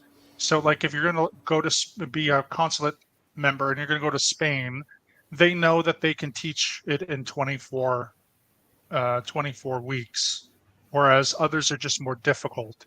And so from what I understand, it's mostly trial by error. And also the fact that they've just been doing it for a long time. Now, also remember that we're all an individual. And so when you learn a language, it can take 24 weeks to learn Spanish, but then they're going to Spain or they're going to Mexico or they're going to Uruguay. So then they're using that every day, whereas it might take people shorter or longer. So those are just all averages. But what I would say is that's how long their course is, because that's just, again, how they've been doing it for such a long time that they kind of know that if you speak English as a first language, that's how long they need to train you. That's about all, trial by error. Very good. Yeah, fair enough. Last thing, to the person in the chat who was asking about my channel because they couldn't find it, it's youtube.com/@JoeDiZeppo. That easy. Yeah. Over to you, Chad. I was going to say, anyone in the chat ask any question about anything, including language, but anything, right? Yeah, basically, and yeah, I have about 5 people on my channel I want to thank so much. Thank you, everybody. I'll see if there's anything scrolling down here. But mm, got Broken Dishes on mine. We got Kareen C. Thank you. All We right. have Lonesome Squirrel. we have and we have Joni Cummings. So thanks everyone that are on there. So of course mine is youtube.com/Mark MARK Turi, all one word. And then you can also go, I would really love if someone could buy me a coffee. That would be nice. I have a little buy me a coffee website that you can go on. It's actually buy me a book is what it says. But if you could contribute to my reading list, that would be fun. Yeah, and any support that you can give, watch hours, of course, whether it's monetary or not, but watch hours are great. I'm trying to build. I now have over 80 watch hours and I have over 400 views. So I'm slowly trying to build up to 500. And I thank so much for everyone who's watched my stuff. I clip things out, of course, and I release them during the week. But yeah, thank you guys. Thank you everyone in the community, everyone who's here. And yeah, I very much appreciate all your time and all your effort. And yeah, to keep watching us for watch hours. We all need it. And yes, appreciate it, of course. Yeah, so there was also a question about pro-drop languages. So my understanding is that a pro-drop language is one where you can drop the pronouns. So Romance languages, in my experience, very commonly do this. And Farsi does this, but like German, for instance, cannot do this. English and German, you cannot do this. I just wanted to check, because I answered the question, because that was my understanding. I just wanted to check if that's yours as well. For drop languages, yeah, again, Hungarian is pro-drop, and Romanian is also pro-drop. But absolutely, we cannot drop German, no, and English, no. And for German, it's, I think, because like they have two Z, they have Z and Z. And so it might get confusing because Z is also she and then Z is also they. Whereas in English, one of the different reasons, verb endings. of course, but yeah, but of course. But in English, the way that we conjugate is we only usually have 2 varieties. So if we conjugate, to go, it's just go and goes. That's all we have. And goes is only in 3rd person singular. Everyone else is go. So it wouldn't make sense if we said, like, I don't know, go to the mall. Are we saying I'm going to the mall? You, what are we saying? Go to the mall. Was it in order? So in English, it makes sense that we have that we keep the personal pronouns. But like in Hungarian, like I said, I don't have to say én megyek. If I use the word én in that sentence, right? It's like really weird and it's like emphasized. Like if I were going to yell at someone, I am going up to my apartment, like really fierce, I might use the word aim, but it sounds weird and it sounds like someone's old. Like it just sounds strange. So in most modern language, especially in urban language, with younger generations, you just drop. You don't need to. And like in Romanian, you don't need to say, I is eu and then am is sunt, but you don't need to say eu sunt. You can just say sunt. Like it just, for younger people, it doesn't make sense when you use the pronoun. So it's just weird. It's just different culture, different thing. But yeah, Hungarian is pro drop. German is not. And of course, German is a very strict language. But yeah, it's just, that's sort of just how it is because we have 6 varieties. So if I say megyek, you only know that I'm saying I don't need to say én megyek because it's just first person singular all the time. So, makes sense. Yeah, cool. Very good. You're right about that Hungarian being a difficult language. Wow. Yeah. Blew Chad's mind, huh? That was my goal tonight. Absolutely. Yeah, a lot of that stuff was over my head. That's okay. But again, interesting, it's okay. Again, if anybody, I'm telling you, wanted to sit down and you had the motivation to learn even something as difficult as Japanese, you can do it. It's will take a long time. There'll be frustrating moments. You have to, you will make mistakes. But I find that when I'm speaking Hungarian and I actually do, like, I make a sentence and it's all correct, you know, you get a little reward. You give yourself a reward and it's nice, and then you keep going because you will make mistakes. And a lot of people don't like to make mistakes in language, but it's unavoidable. And especially the more difficult the language, the more you're going to make mistakes. But every time you make a mistake, you learn from it. So that's the one thing that you got to shut off when you learn the languages. You know, you're not going to get it perfect the first time, and that's okay. You know, but the different grammar and stuff, I know it's such a different concept. And even when I was learning it, because, you know, my family spoke Hungarian, but I never really learned grammar. I mean, we just learned conversational stuff. But, you know, when I learned it, it was like, okay, well, this is the language. Like, I can't change it.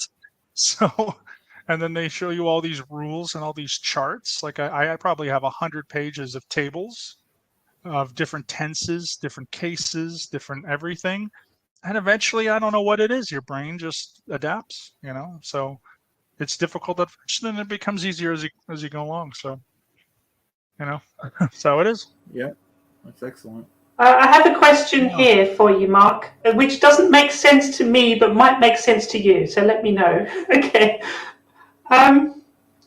So I have a question about the ontological processes relationship in the language. Are there many embedded sugar syntax? Does that mean anything to you? I don't know what that means. No, I'm you and really me both sorry. then. You and me both. I'm Okay, really never sorry. mind. Yeah, no worries. Yeah, Ezra, if you could explain that one. Yeah. Yeah. Well, I think syntax is the same as sentence structure, right? So I don't really know, or it's similar. Phonology is another. Anyway, yeah, those are big linguistic stuff. So yeah, not too sure. But word order is another thing. Again, going back to some languages like German, word order is so specific. And that's one of the easy things when you have a very strict language, even though there's a lot of rules in German. There are exceptions, but they're few and far between. As long as you know the many rules, you can get through the language. But in Hungarian, like, word order is one of those things where, like, yeah, we have word order, and sometimes I have to put words in different positions. But beyond that, you can pretty much, in most cases, make up a sentence. Like, even the sentence that I translated for you, I could put the first word last. You know, I could start with lokasomba felmegyek. That's fine. It might emphasize and sound a little different, but it doesn't change really the meaning. So, you know, it's one of those things where that's another part of Hungarian that can be difficult because their sentence structure is just weird. It's just different. I also find when we have negatives, which is tough, because we marry our negative, which is nem, with a verb. So if I'm saying I am not, I have to say nem vagyok. But if I say I am Canadian, I have to say Kanadai vagyok. So vagyok goes at the end. But if I'm saying I am not Canadian, I have to say nem vagyok Kanadai. And that's weird sometimes. That's a mistake that you'll always get wrong because you're taught, well, no, you have to put I am last. Oh, except if it's negative, then it goes right after the negative. So it's these things that, again, through practice, these little sentence structure, annoyances kind of get better. But yeah, it is a fun language, and my hope, my wish at least, is that as I travel and I went to, when I go to Romania, I'm lucky I can maybe speak some Hungarian with some people. I have a good friend in Romania who also speaks. She's Hungarian, so we speak Hungarian. But like when I traveled to Macedonia, and there were people speaking Macedonian to me. If I had known another Slavic language, I could have communicated at some level, but I only know Hungarian, and I can't really communicate with anybody at that point. It's just not universal at all, It's too bad. Interesting.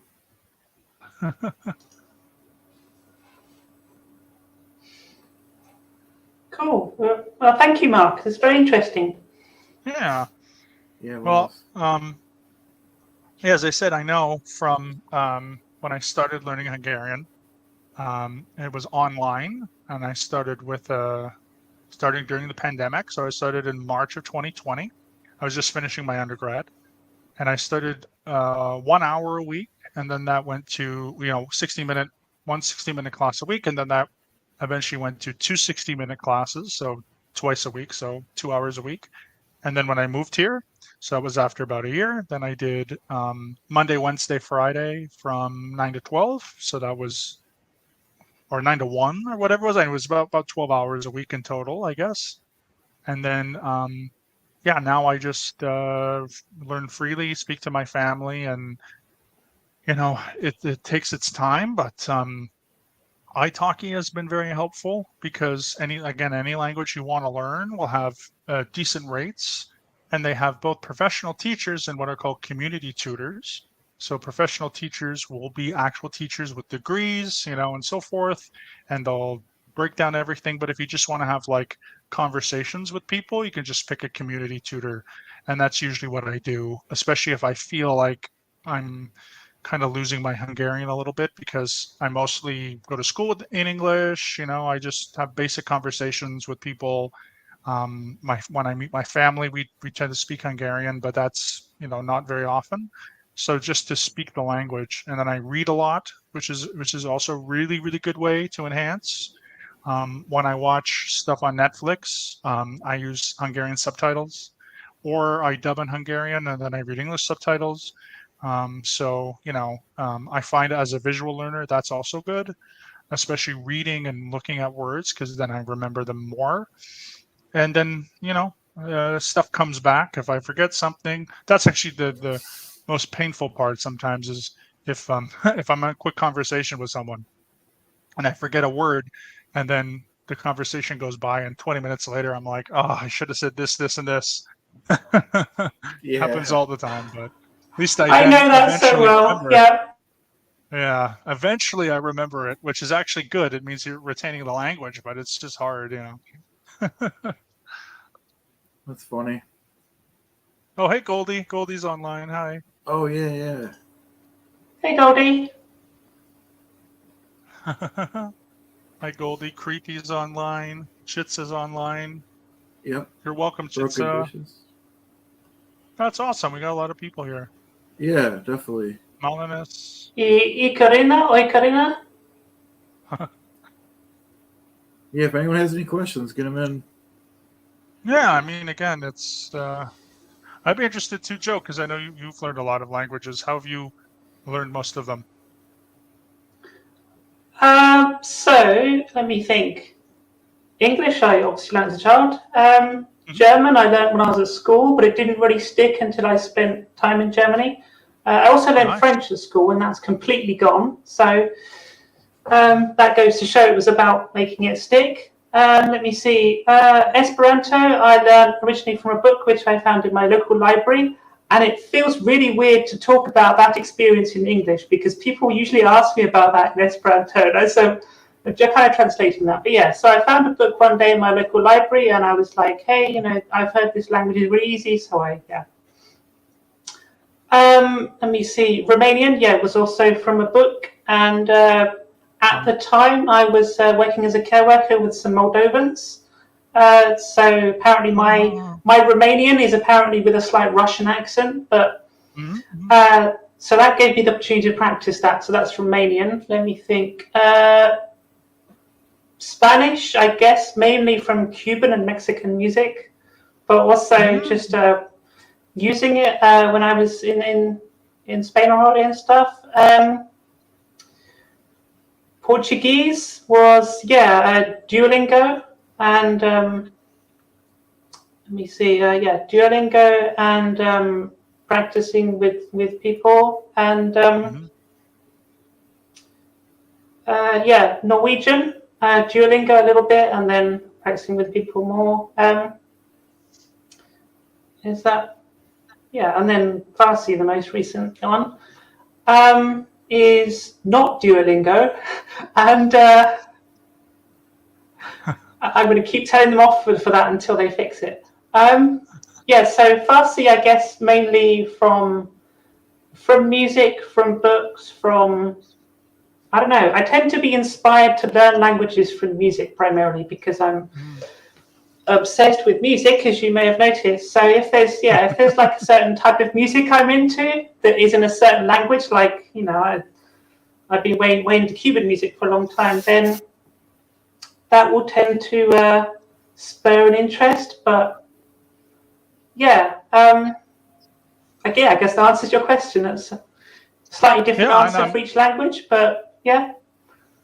Well, I do have one question, but before that, I want to know if anyone else who's in the audience, if you speak other languages, you can write which ones you speak and how you learn them, whether it was in school or apps or whatever. That would be really interesting.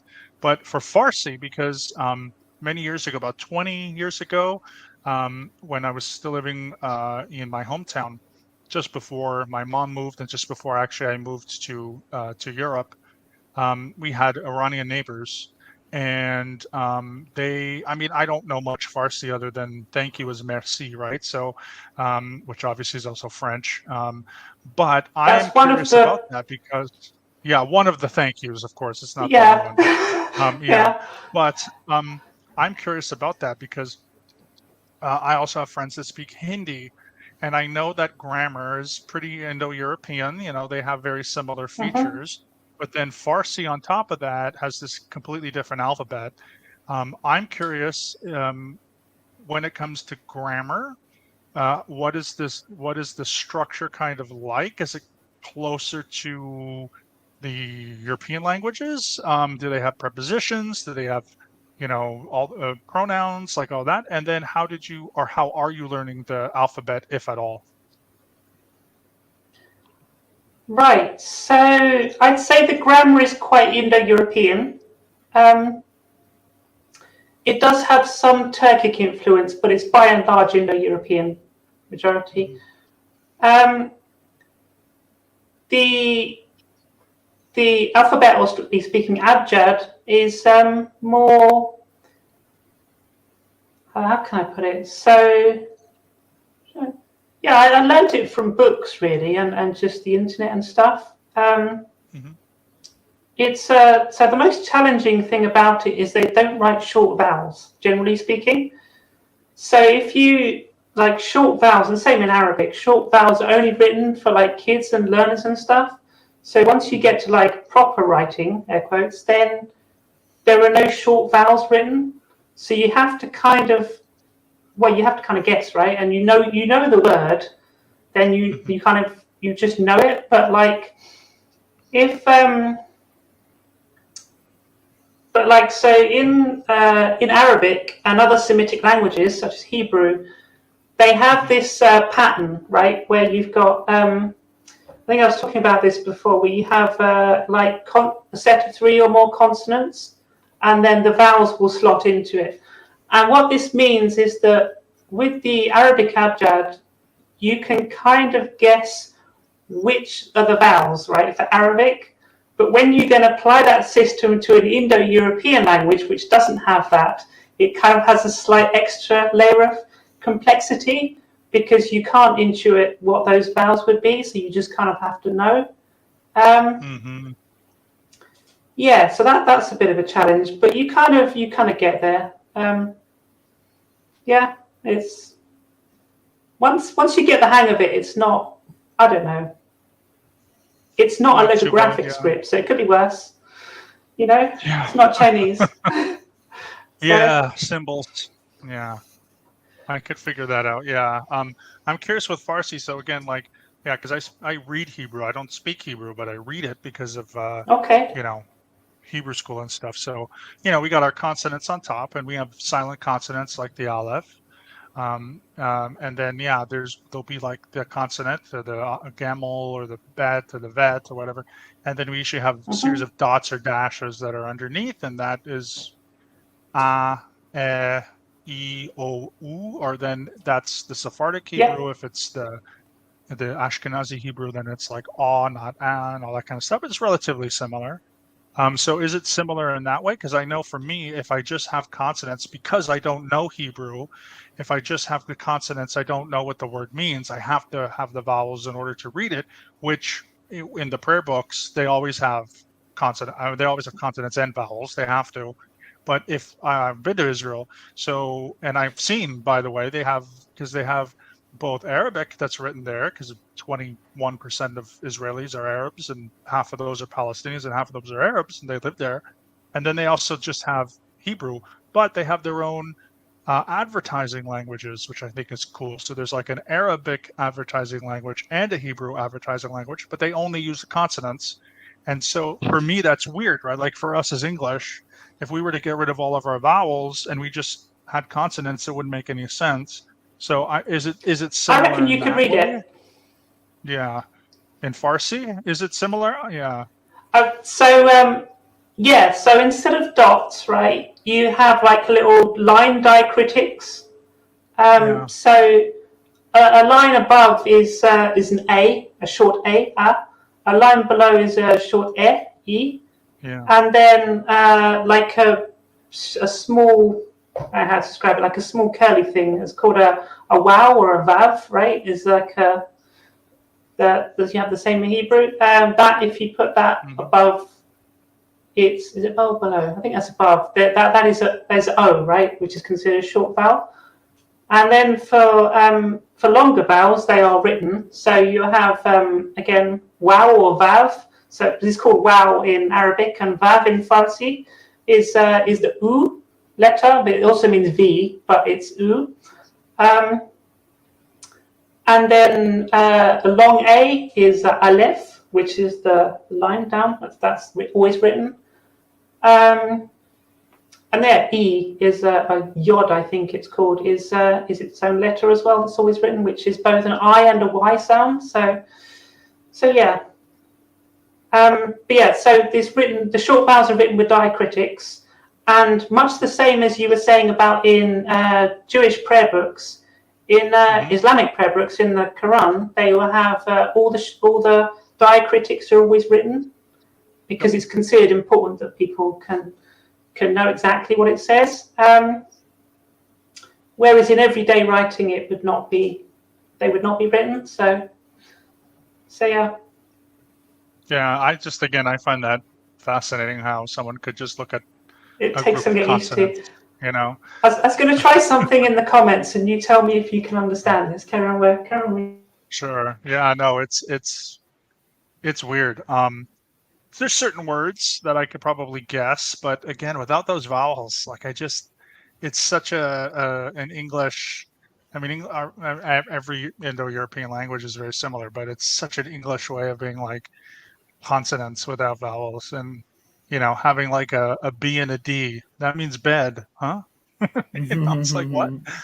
Wow. Like, no, does it mean bad? No, it means bed. Like, again, because in Hebrew, if you had a B and a D together, that's only one word. It wouldn't be bad and bed. There'd only be one of those two or something, like that's why Yeah. it makes sense.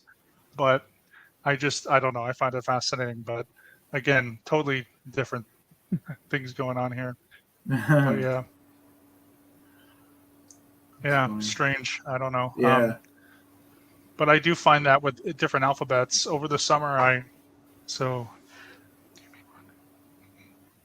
yeah, again, like, Yeah, it's kind of like that. so I think you could tell me, can you read this? I think you could, right? Yeah, Yeah. I guess. So I mean, yeah, it's true. Wow. this is just removing the short vowels, and that's how it would be written. Okay. So that's basically how it works. That's pretty neat. I guess the other level of complexity with Arabic letters, which you don't have in Hebrew letters, is that they change shape depending on where in the word they are, and things like that. So that takes some learning as well. Yeah, gosh, I still would love to learn other alphabets. In the summer, because again, I was going to North Macedonia, I was learning Macedonian Cyrillic, and I got that pretty quickly, honestly. Like, it took about a week, and I could at least read signs and stuff. Like, that was pretty simple, because it again, that also follows, similar rules to Latin and Greek, right? It's just vowels and consonants. They just are different shapes, and I think an N and a P are different or whatever. Like, that's it, really. Like, your brain just adapts. But I've always been kind of interested in like Arabic script, Georgian, Armenian script, and then of course like anything, Hebrew, Farsi, because there's just some scripts where you look at it and you think, how can anybody read this? But obviously people do. Like Farsi is Georgian one of is the the ones. most beautiful script. Which one? Georgian is the most beautiful script, Yeah. I think. Yeah. Yeah. I would love to learn. I would also love to learn that language, but the double consonant sounds are also guttural and everything. It's not More than easy. double. They have like clusters that are like 5 consonants or 6 consonants long, and you have to pronounce it somehow. Crazy language. Wow. Yeah. But that's really cool. But yeah, just briefly for my languages. So I grew up obviously speaking English. That's my first language. But in my home, my mom spoke Macedonian. That's her first language. And then my grandparents' first language was Macedonian. And they speak a dialect. So they don't speak the standardized version. They speak the dialect of what was called West Macedonian. And it's like a very particular dialect that nobody really speaks anymore because most people are older and it's not the standardized version. And then my dad and my grandparents spoke Hungarian.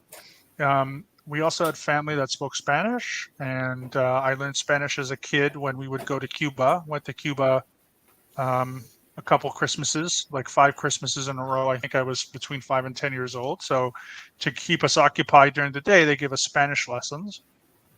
In school, French, and then high school German.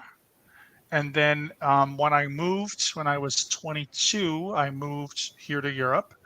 And I learned Polish. I learned German again. And then in the interim years, I've taken courses again in Italian, French again. Um, I tried American Sign Language. And then, of course, Romanian and Hungarian. And then reading Hebrew, which also came when I was in my mid-20s. So yeah, I like yourself. Like I love languages. I wish I could learn more. I wish I could retain. That's the biggest problem. Every time I feel like I'm learning Romanian, I'm forgetting stuff in Hungarian and vice versa. So I struggle with that. And even though it's 2 languages, I have to sort of stop learning other things. And I still remember stuff in Polish. I think it was also last summer, I went to Krakow. And I still remembered the phrases that I used every day in Polish. Even though I don't speak Polish, I still remembered hello, how are you, thank you, all that kind of stuff. So that stuff sticks with you. I really, really wish because for me, Romanian is not very difficult, but it's hard to remember because, again, practice. Like I don't really have too many people to practice with, whereas Hungarian, I can practice every day. And so I remember a lot more of it now. But I think that's one of those things where the internet helps. And again, like websites like italki and Duolingo, at least you can still learn. If you can't find a speaker in your community, you can always find one online, which is fantastic.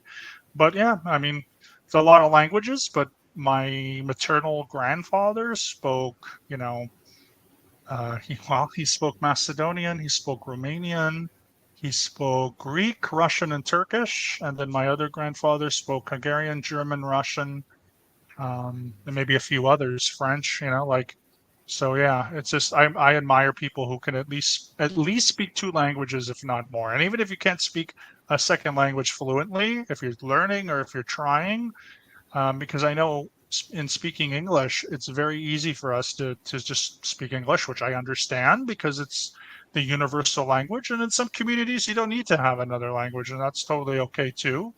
But yeah, if you tried something in school, I know many Americans will speak Spanish to learn that in school, and it's nice. It's nice to try to remember. And again, even if you are monolingual, it's also okay too. Like that, and there's nothing wrong with it. It's just I think it's interesting for certain people. And I know that again, languages can be hard. It depends on how people think and how people learn. So it's not exactly the easiest thing, but it's just nice. It's just interesting if you have a different interest in different cultures, especially. Language helps as well. Absolutely. Yeah.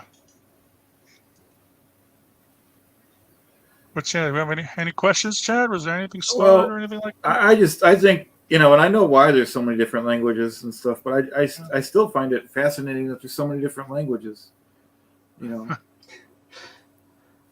And then, like you were, I think you're hinting at, it's different when you take a language from Europe and bring it to South America. It's a different variant, and you know that's very interesting too. That the people localize it, and even with like North America, well, United States with the North, and then like the Southern states have different variants of words, and you know that stuff is definitely fascinating to me. You know how you say, Yeah. just like the old one where you know, well, I don't really have a good example, but like tomato. You might say it different if you're in the north or the south of, you know, somewhere. I have a question from my channel. Do any of us speak a dead language? I guess you could say Esperanto is maybe, if I want to be harsh. Mark, do you? A dead language. I mean, I can only say with my ancestors.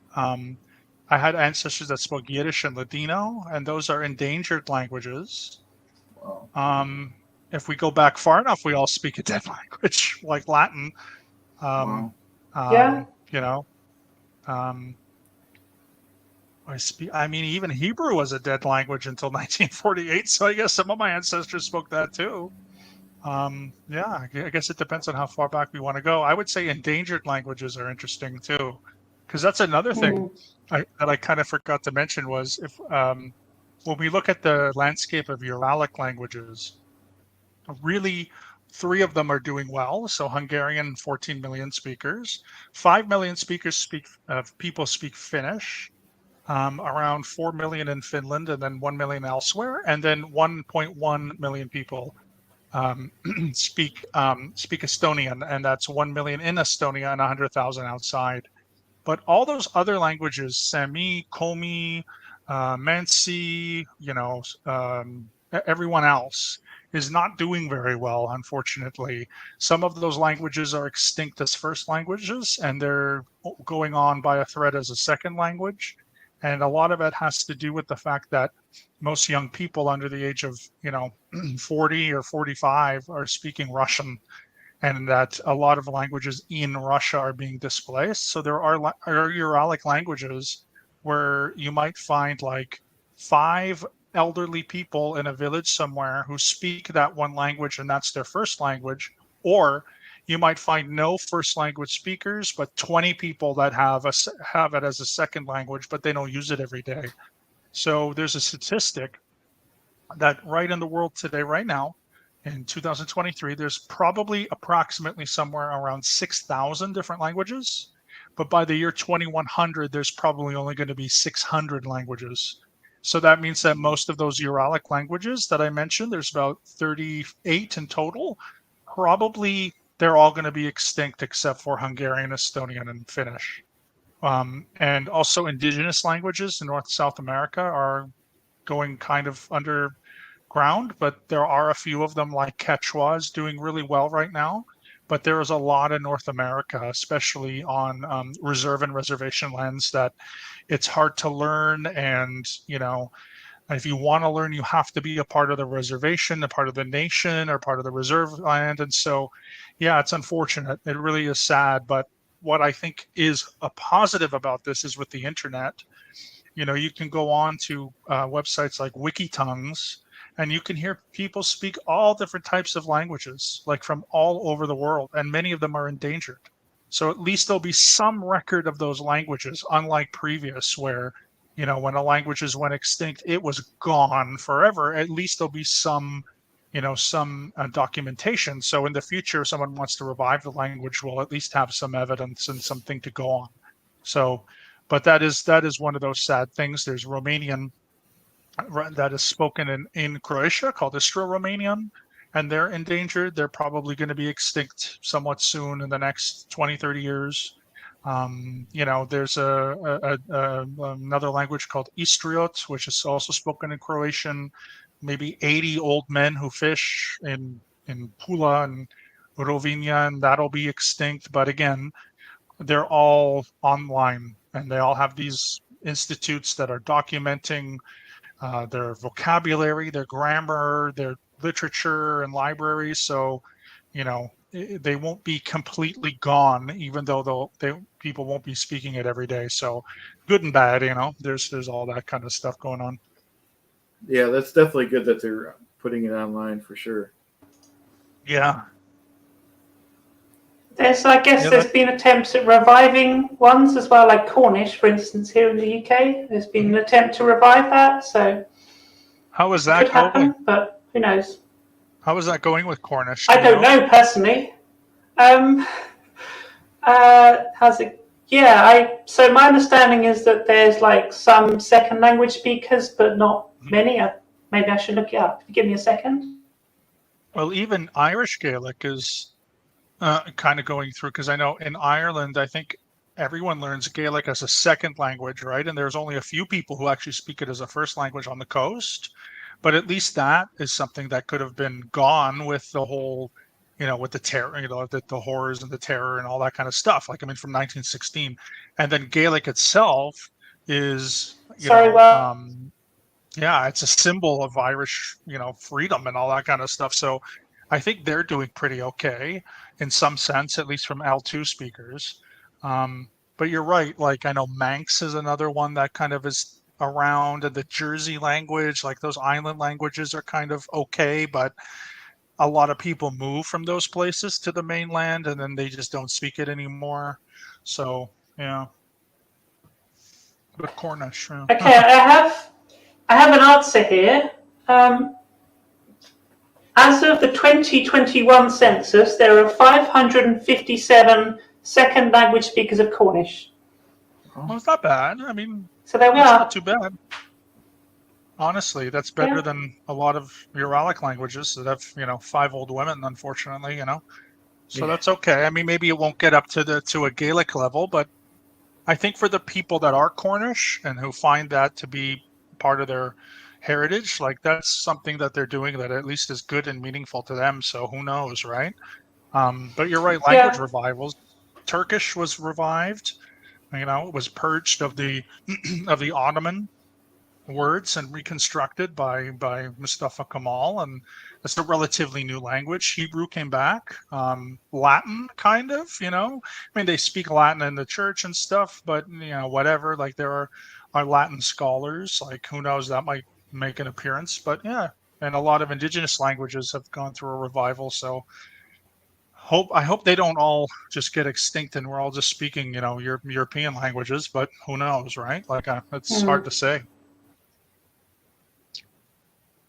Absolutely. But yeah, but that's Hungarian. It's a weird little language that is very strange. Doesn't make much sense.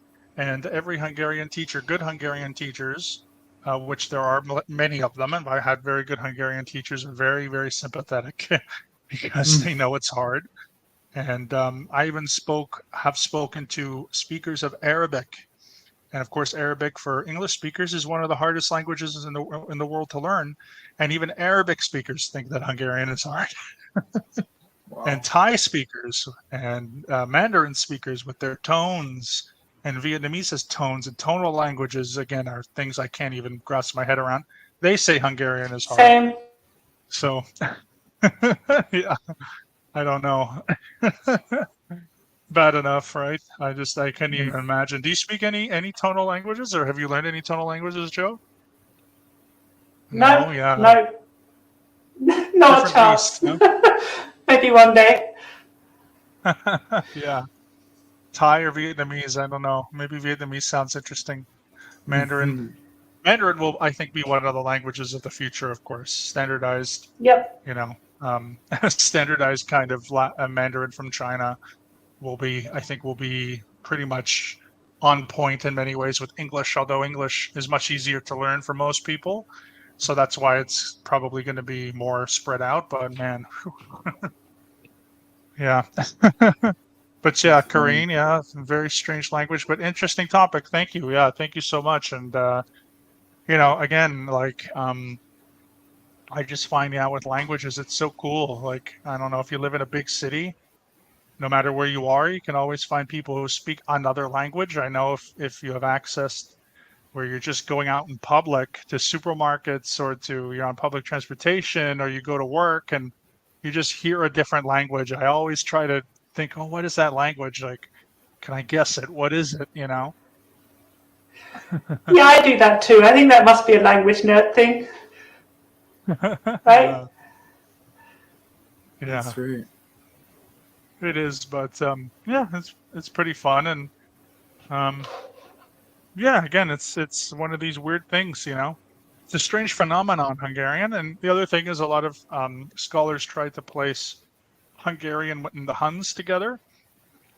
And that's one of those things where it's just kind of a myth. There's no evidence. But when we Hungarians, when the Magyars came into Hungary, like the Greeks, the Byzantines and stuff, they kind of identified us as being Huns because I guess they didn't have any other way of knowing who we were, but we aren't. But that's still a highly contested debate in Hungary. But we aren't. We're not Huns because that's another interesting thing is that the Huns themselves, nobody knows what language they spoke. So they could have spoke a Mongolic language, a Turkic language, a Uralic language. It could have been Iranian. It could have been Caucasian. Like nobody knows. And so, maybe one day people will find out. I think that would be kind of cool if people could, but who knows? So until then, it's a mystery. The Huns were in MLM, right? I'm sorry? The Huns are MLM, right? Yeah, that's right. Yeah. Yeah, who knows, right? But yeah, anyway, I find it fascinating, and the world is an interesting place full of interesting stuff, and I hope if you have access to living in bigger cities, another thing that's really cool to engage in culture, of course, is to go to different restaurants, community centers, engage with people. And I love I had a professor from Nigeria, and he introduced me to Nigerian food, which is like fantastic. I love it. I love food from all over the world. It's so delicious. And in Hungary, we've of course got our heavy schnitzels, and we have our goulash and pastries and everything. But yeah, it's again a little bit different from how our neighbors make their foods because we use spices, which is something Germans don't like. They don't enjoy their spice. Oh, I didn't know that. Exactly. Yeah. Some German food can be bland, but in Hungary we use hot paprika or sweet paprika, so we like the spices. Yeah. Oh, okay. That's another thing that does fascinate me. Same with languages. How all the languages are different. How all cultures have slightly different, or more than slightly different food patterns.